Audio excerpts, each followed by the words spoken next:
Deus ele permite o mal ou Deus criou o mal?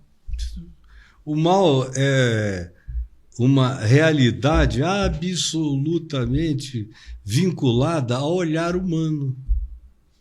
É o meu olhar, porque quando um leão está com fome, vai ali e come um veadinho, ele sai lambendo a boca, dando graças a Deus de ter comido o veadinho, não é? Agora, quando a gente vê um jacaré pegando um veado que está bebendo água também na beira do rio, ele vem com aquela boca, a gente diz, e coitado do veado. Porque nós temos um olhar moral. O leão está associado à arquetipia cristã, judaico-cristã, do leão de Judá. Não diz o crocodilo de Judá, não é? Sim, então eu olhei e vi o crocodilo de Judá, a raiz de Davi. Não. Então, o nosso olhar, a gente quer que Deus veja o mundo com o nosso olhar, e Deus não vê o mundo com o nosso olhar. Nós somos cegos, surdos, idiotas, por completo. Um filho meu morreu atropelado. Aí gente a beça veio me perguntar, reverendo, por que será? Eu digo, cara, eu não estou nem um pouco interessado em saber por quê. E era eu que o amava loucamente. Eu nunca fiz essa pergunta, nem vou fazer. Outros chegavam para mim e diziam, se Deus lhe dissesse, o senhor aceitaria que eu o trouxesse de volta para consolar a sua dor? Eu disse, Deus me livre de tirar meu filho dessa glória eterna e trazê-lo para essa bagaça sem fim. Aqui. Agora, eu olho e vejo um filho morto. Ou você olha e vê um filho morto. Deus olha e não viu ninguém morto, só viu uma parada num processo. A vida continua, ele não é Deus de mortos, Jesus diz, e sim de vivos. Pois para ele todos vivem. Então, a morte é morte quando vem alguém e faz genocídio, vai lá e abusa do pobre, do órfão, da viúva, para possuir terra, casa, propriedade, para ilicitamente se apropriar do que é do outro, ou para se vingar, ou para qualquer dessas coisas. E isso é mal, totalmente mal. Agora, não é a morte em si que carrega o mal. Eu deixei de crer em Deus porque minha mãe morreu, porque meu filho, nem nascido ainda, de 7 meses, não resistiu e morreu. Eu também tive filhos de 7, 8 meses que morreram. E daí? Lá no Amazonas é normal, na minha terra, no passado. Às vezes a pessoa tinha 20 filhos para poder conseguir criar 10. Tinha 12 para conseguir criar 6. E ninguém tinha crise existencial. Fazia parte da natureza da vida. A gente aprende na igreja que o mal é a ausência de Deus. Essa definição é correta ou parcialmente correta? Porque a gente não sabe direito nem o que é mal, nem direito, nem esquerdo e nem de modo algum. É de uma relatividade enorme o significado que seja mal do ponto de vista metafísico. O senhor tem uma definição assim? A mais simples de todas é que ele existe como antítese natural do que seja bom, luz, verdade e amor. Então, o que seja antitético em relação a isso, por definição conceitual, é mal. Então ninguém precisa criar o mal. Basta existir amor, basta existir compaixão, basta existir misericórdia, basta existir verdade e justiça, que a oposição a isso é mal. Ninguém tem que ter criado uma coisa traz a outra, junto. Antiteticamente falando, conceitualmente falando, é impossível pensar numa sem admitir a possibilidade de que a outra venha no empuxo dessas existências benéficas. Perfeito, perfeito. Essa é polêmica. Existe livre-arbítrio? Ou nós já nascemos salvos ou já nascemos condenados? Isso é tudo muito, muito, muito bobo, né? Porque o ser humano, livre-arbítrio. Qual é o livre-arbítrio? Se você nasceu em Anápolis, em Goiás, criado pelo teu pai, pela tua mãe, eles pelo pai, pela mãe deles, Se você tivesse nascido no Irã, você ia ser outra pessoa. Sim. Se você tivesse nascido na China, você ia ser um outro indivíduo. No Japão, você ia ser um confucionista interessante. Você não seria nem cristão. Então, a gente recebe quase tudo pronto e já debulhado e imposto. A gente adota, chama de verdade, de melhor modo de viver, e o que é diferente daquilo parece fragilizar você, e ao mesmo tempo você fica discutindo se você é livre ou não é livre. Quem é completamente livre numa burrice quase total, sem saber de praticamente nada? O máximo que eu consigo é, de acordo com a consciência adquirida, fazer as melhores escolhas no limite relativo da minha percepção. Mas eu não passo disso aí. Eu estou condicionado psicologicamente, eu fui formatado psicologicamente pela minha criação amazônica, pela cultura dos meus avós, pela cultura dos meus pais, pelos ensinos que eu recebi, pela água que eu bebi, pela infância que eu tive. Tudo isso é um processo cumulativo que vai formando a gente. E a gente vai dizendo, eu sou livre dentro das escolhas desse ambiente que nos é oferecido ou colocado ou imposto. Aí o indivíduo que foi criado de maneira totalmente diferente disso, a gente diz que precisamos enviar um missionário para salvá-lo, porque ele foi criado numa outra cultura, às vezes até melhor do que a nossa, às vezes mais humano, mais sensível, mais simples, menos ambicioso, mais generoso, mas nós é que somos a medida de todas as coisas e temos essa arrogância de o tempo todo dizermos que o que não parece com a gente é o lado que está precisando ser libertado. Com relação à questão teológica de se tem livre-arbítrio ou não tem livre-arbítrio para a salvação, é outra coisa patética. Patética. Porque, meu Deus, Jesus diz, não fostes vós que me escolhestes a mim. Pelo contrário, eu vos escolhi a vós outros e vos designei para que vades e deis fruto e o vosso fruto permaneça. Aí o crente que está aqui me ouvindo diz, mas isso tem que passar por Jesus. Porque foi Jesus que falou isso. Mas leia João 25, Mateus 25, no julgamento das nações. Quando ele diz que, no fim, todas as nações vão ser chamadas para aquele julgamento. Todas as nações. Até o dia de hoje, tem nação que nunca ouviu falar no nome Jesus, até o dia de hoje. Antes de Jesus, ninguém tinha ouvido. Quem ouviu, não creu, só poucos creram. E depois que essa palavra se espalhou pelo mundo, ela não cobriu a terra inteira jamais, nem hoje. Ela cobre a terra inteira. Mas Jesus diz que as nações vão ser julgadas, não por um exame de catecismo teológico. Dizendo, escuta, confessa o Pai, o Filho e o Espírito Santo. Você confessa? Aí eu não sei quem é o Pai, nem o Filho, nem o Espírito Santo. Então, zero. Você confessa que Jesus nasceu na Palestina, em Belém e tal, no ano tal, e que ensinou isso e morreu na cruz e ressuscitou ao terceiro dia. Cara, eu nunca ouvi falar nisso. Então está fora, está perdido. Isso é o mundo inteiro. Agora, o critério que Jesus colocou em Mateus 25 não foi nada disso. Separou uns dos outros de todas as nações, significando dizer que todas as nações sempre tiveram gente de Deus e gente que viveu contra o amor.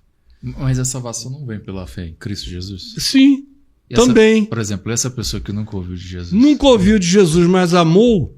Você já leu a primeira epístola de João? Já. Releia. Está tudo dito lá.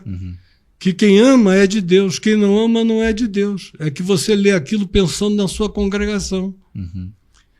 Eu leio aquilo pensando no que João pensava quando escreveu aquilo. Primeira pergunta é o que João estava pensando. Uhum. Para quem ele designou isso? Acerca de quem ele falava? Ele não estava falando de um grupinho. Eles sempre creram que a salvação era universal. É João quem diz, no Evangelho de João, no capítulo 1, diz que ele é a verdadeira luz que, vinda ao mundo, ilumina todo homem. Os que sabem, os que não sabem. Ai de Jesus, se ele estivesse condicionado a só salvar, a só abençoar e a só ser o Cristo daqueles a quem a igreja decidiu informar, e ainda informar direito, que ela não informa direito nem para si mesma, nem para dentro, quanto mais para o mundo. Então é Cristo Jesus. Eu tenho o privilégio de crer, porque eu soube e criei. Agora, tem gente que nunca soube, e eu conheço muita gente, melhor do que todo mundo que eu conheço na cristandade, que nunca soube. E que ama, é verdadeira, é justa, é sincera, acolhe, não oprime, facilita a vida do órfão, da viúva, do necessitado. Você perguntar qual é a tua razão para fazer isso, ele diz, não, qual seria a minha razão para não fazer isso? Eu não sei se é de outro modo. Esse cara é de Cristo, contra os crentes todos. É aí que Tiago quase foi deixado de fora da Bíblia protestante. Você sabia disso? Não. Porque Lutero relutou muito em aceitar Tiago, irmão de Jesus, no Novo Testamento protestante, porque a fé sem obras é morta em Tiago. O que adianta você dizer que tem fé em Cristo Jesus se você não tem obras de amor, de justiça, de bondade, de misericórdia? Mostra-me a tua fé sem obras e eu com as minhas obras te mostrarei a minha fé. É o que o mundo inteiro está fazendo. Assim, a minha igreja não é feita de cristãos, é feita de gente boa no mundo inteiro. Aonde eu vejo uma pessoa fazendo coisa boa de Deus para o próximo, porque a única maneira de eu fazer alguma coisa boa para Deus é sendo para o próximo ou para a criação.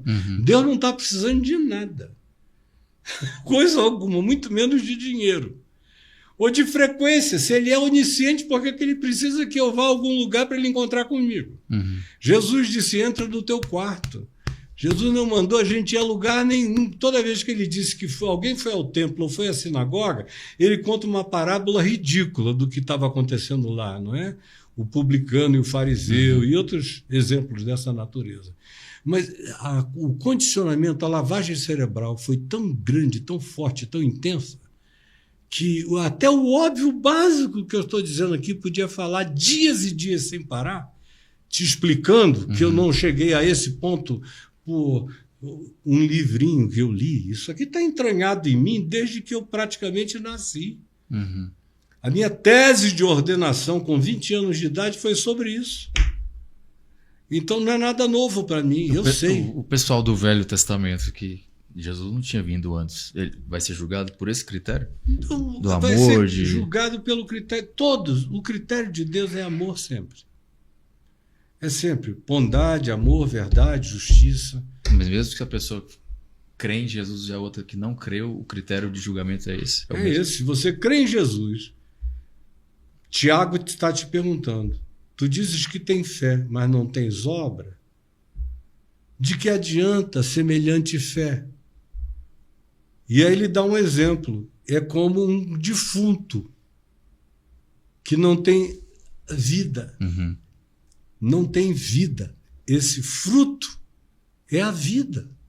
A fé tem que dar frutos. Jesus disse, pelo fruto os conhecereis. Lembra do caso de Mateus 7? Jesus disse, naquele dia muitos virão e dirão, Senhor, Senhor. É um pessoal que conhece, sabe o nome, chama de Senhor, enche a boca. Senhor, Senhor, em teu nome expulsamos demônios, curamos doentes, operamos milagres.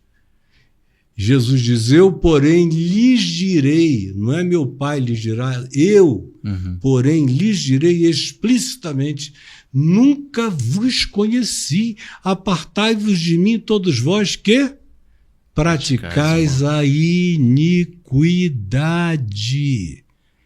Então, quem é de Deus? Você que é um rapaz inteligente, me responda. É aquele que tem o nome de Jesus na boca e vive contra o Evangelho, ou aquele que nem ouviu falar de Jesus, mas vive como Jesus pediu? Porque o Evangelho não é acerca do que, o Evangelho é sobre como.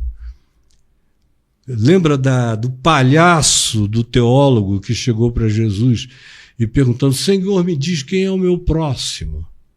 Lembra dessa historinha? Está lá em Lucas 10, na parábola do bom samaritano, assim chamado. Aí Jesus pega o quê? Olha o sarcasmo irônico de Jesus. Ele chega e diz: deixa eu contar uma história. Tinha um cara que ia andando no caminho daqui de Jerusalém para Jericó, que é uma baixada, e caiu na mão de salteadores, que o esfolaram e foram embora. Passou por ali um sacerdote do templo, do culto. Um crente. Um apóstolo neopentecostal. Um bicho desse. Aí viu e disse: meu Deus, isso é atraso de vida. Como eu vejo os pastores neopentecostais dizendo: não perca seu tempo com quem não tem nada para dar. É atraso de vida. Aí ele se desviou do cara. Atrás dele vinha um cupincha, que era um levita, que trabalhava com ele e para ele lá no templo, nos turnos sacerdotais e de cultos e de cânticos, bons de canto gospel. Viu, falou: meu chefe não quer nada com isso, deixa eu me desviar também. Passou distante do cara, olhando para ele.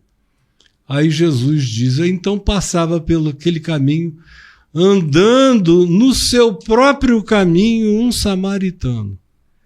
O samaritano, para o judeu dos dias de Jesus, era considerado mais herege do que o Chico Xavier para os crentes perversos, que a maioria deles bota o cara no inferno sem ter nenhuma razão para isso. Ele pode ter feito todo o bem que tenha feito, trabalhado em favor de quem não tinha nada e tudo, mas para o crente ele é o pior indivíduo.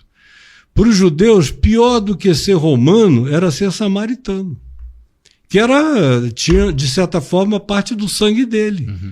Era a junção das 10 tribos do norte que foram levados para o cativeiro da Assíria e depois voltaram, fizeram alguma miscigenação, e por causa de suposta miscigenação genética, eles passaram a ser piores do que porcos para os judeus. O judeu é um caso muito sério. A religião, a cabeça judaica, em relação ao alto culto de si mesmo: nós somos o povo de Deus escolhido, os santos, os marcados, os selados. Isso é uma coisa diabólica. Aí Jesus joga isso, esfrega na cara deles.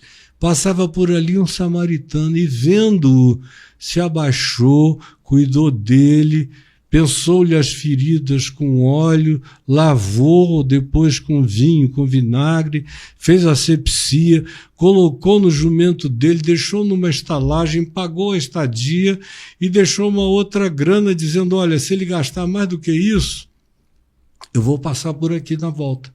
Me diz que eu vou pagar todas as despesas a mais. Aí Jesus vira para o teólogo e pergunta: qual desses é o próximo do homem caído na estrada?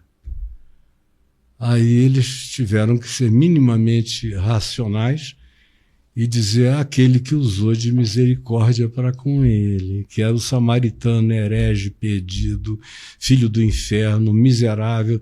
Todo judeu, 6 horas da tarde, se fosse fanático piedoso, assim, tipo sionista contemporâneo, levantava a mão para a direção do pôr do sol e dizia: malditos sejam todos os samaritanos, e que o ódio e a vingança de Deus caia sobre eles. Esse era o tipo de piedade religiosa que estava ali. A mesma de João: queres que façamos descer fogo do céu sobre a cabeça deles? E Jesus disse: vocês não aprenderam até agora de que espírito sois. Eu não tenho nada a ver com isso, nem terei com vocês. Pois bem, aí ele respondeu a Jesus, aquele que usou de misericórdia. O que Jesus disse? Vai tu e faze o mesmo. Se você fizer isso, o caminho da vida está garantido para você. Em qualquer lugar da terra, sabendo ou não sabendo.